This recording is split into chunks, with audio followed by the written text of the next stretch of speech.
Madame, mademoiselle, monsieur, bonjour et bienvenue dans ce magazine où nous poursuivons notre questionnement sur l'évangélisation à partir de l'expérience de l'apôtre Paul et de voir aussi comment cela peut avoir une incidence aujourd'hui sur notre propre évangélisation. Et je suis heureux pour en parler d'accueillir le frère Jean-Michel Poffet, dominicain, qui durant de nombreuses années a enseigné l'exégèse biblique à l'université de Fribourg et est en ancien directeur de l'école biblique de Jérusalem. Jean-Michel Poffet, bonjour. Bonjour. On arrive au terme de ce parcours avec vous. Quels étaient les sentiments qui habitaient Paul vis-à-vis de cette première communauté chrétienne donc, de Thessalonique? Alors, ces sentiments, on les a dès les premiers versets de la lettre. Nous rendons grâce à Dieu à tout moment pour vous, en faisant mention de vous sans cesse dans nos prières. C'est déjà quelque chose de très beau qu'un apôtre dise à ces gens, vous savez, j'ai été chassé, je n'étais près de vous que pour un temps, mais tous les jours je prie pour vous. C'est déjà magnifique. Deuxièmement, il dit aussi qu'il se rappelle en présence de Dieu et Père l'activité de leur foi, le labeur de leur charité et la ténacité de leur espérance. Foi, charité, espérance, la vie théologale.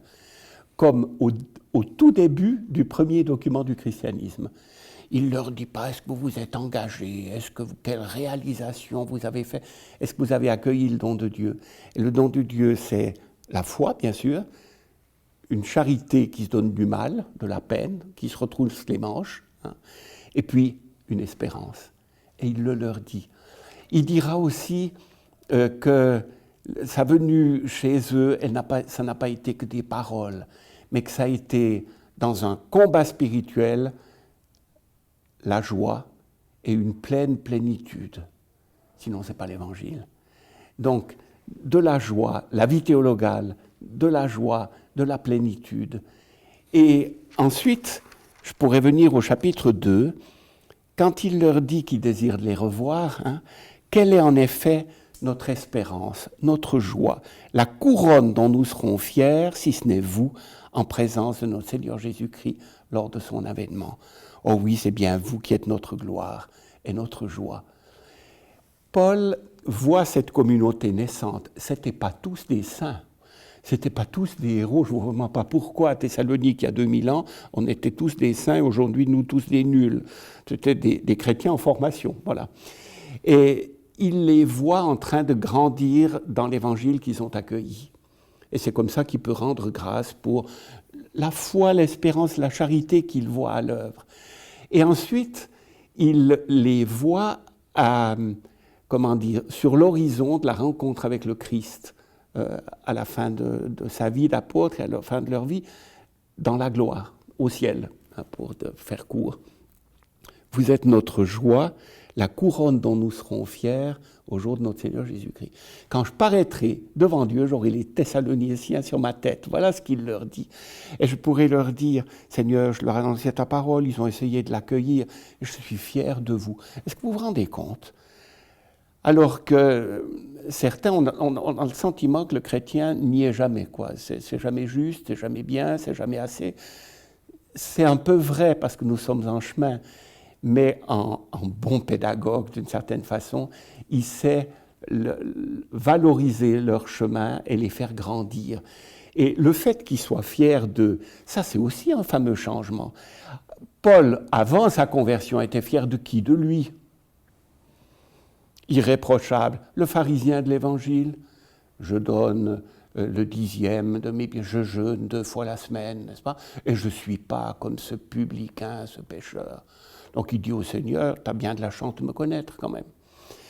Or, depuis qu'il a rencontré le Christ, Paul parlera encore de fierté, mais maintenant il est fier des autres. C'est quand même un changement extraordinaire. Et il est fier de Tite ou de Timothée, il est fier des Thessaloniciens, et il leur dit. Donc c'est plein de joie, d'espérance, et il oriente la communauté vers les progrès qu'ils sont en train de faire. Il dira au 4e chapitre qu'ils ont encore des progrès à faire. sur l'amour fraternel. Vous avez déjà appris de Dieu à vous aimer les uns les autres, au chapitre 4. Et vous le faites bien envers tous les frères de la Macédoine. Mais nous vous engageons, frères, à faire encore des progrès. Voilà. Souligner ce qui est bien, ce qui est vrai, et puis leur dire, vous avez à progresser. Remarquez qu'on est au chapitre 4, et c'est pas par là qu'il commence. Il commence par souligner la vie théologale, par souligner tout ce qu'il y a de beau et de vrai, parler de couronne dans un monde grec où on a des Jeux olympiques avec, voilà. Eh bien, le trophée dont lui est fier, c'est eux, et ça sera sa couronne d'une certaine façon. Et toujours à la lumière de ce qu'on appelle l'eschatologie, c'est-à-dire qu'est-ce qui va tenir au-delà de notre mort. Eh bien, c'est ce qui aura été investi en termes de charité. Ce n'est pas la transformation de la salle paroissiale, ce n'est pas combien est-ce qu'on a réalisé d'objectifs quinquennaux, c'est la charité. Et elle ne passera pas, tout le reste passera. Et c'est comme ça que les relations humaines dont il parle tellement bien dans cette lettre, elles sont pleines d'éternité. Elles ont quelque chose de germinal, puisque ça commence. Ils doivent encore faire des progrès, mais vous avez déjà appris de Dieu à vous aimer les uns les autres.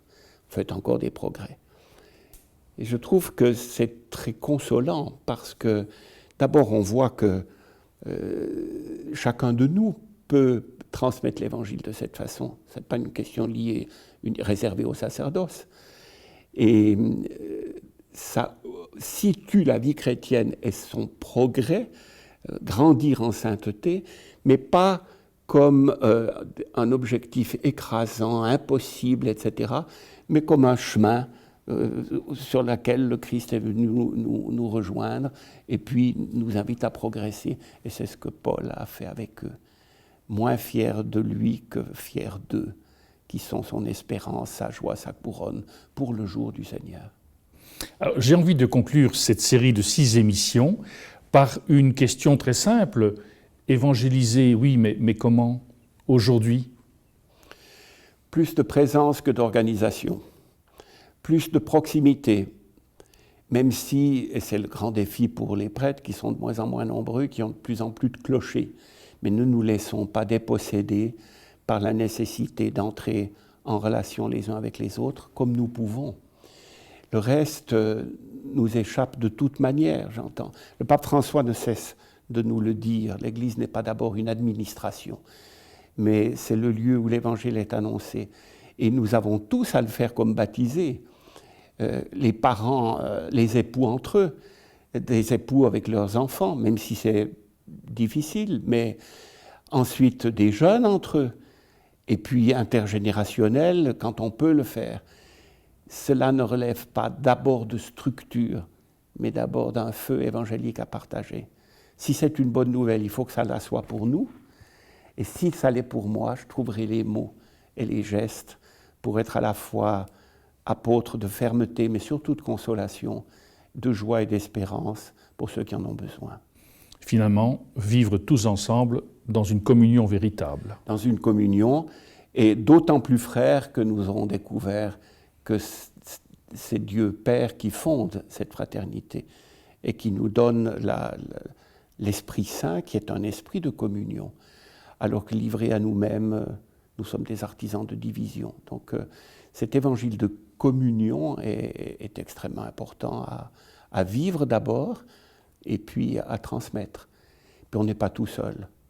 C'est l'Esprit Saint, c'est le Christ qui fait de nous sommes des serviteurs, je ne veux pas dire inutiles, mais de simples serviteurs, pas plus. Pas moins non plus, mais pas plus. Mais des serviteurs qui veillent à ce que l'Évangile soit toujours une bonne nouvelle. Soit une bonne nouvelle, absolument. Absolument. Et une bonne nouvelle pour ceux qui en ont le plus besoin. Et ceux qui en ont le plus besoin, c'est souvent ceux que parfois l'Église a découragés. Jean-Michel Pauffet, un tout grand merci d'avoir pris tout ce temps de nous aider à comprendre la manière dont cette première communauté chrétienne de Thessalonique a été évangélisée par cet apôtre Paul, de voir à quel point cette communion des apôtres a rencontré cette communion et qu'une véritable communion va se vivre entre tous les participants pour que l'Évangile puisse se vivre. Je rappelle donc votre livre « Évangéliser, oui, mais comment ?» une pastorale paulinienne que vous pouvez, qui a été publiée aux éditions du Cerf, et j'espère que ces quelques émissions vous aura donné le goût de poursuivre votre réflexion en lisant ce livre donc, que vous nous avez commenté tout au long de ces émissions. Un tout grand merci à vous. Merci à vous pour votre invitation. Avec plaisir. Nous arrivons donc au terme de ce magazine. Une fois encore, je tenais à vous remercier de votre fidélité et je vous dis d'ores et déjà à très bientôt pour de nouveaux magazines.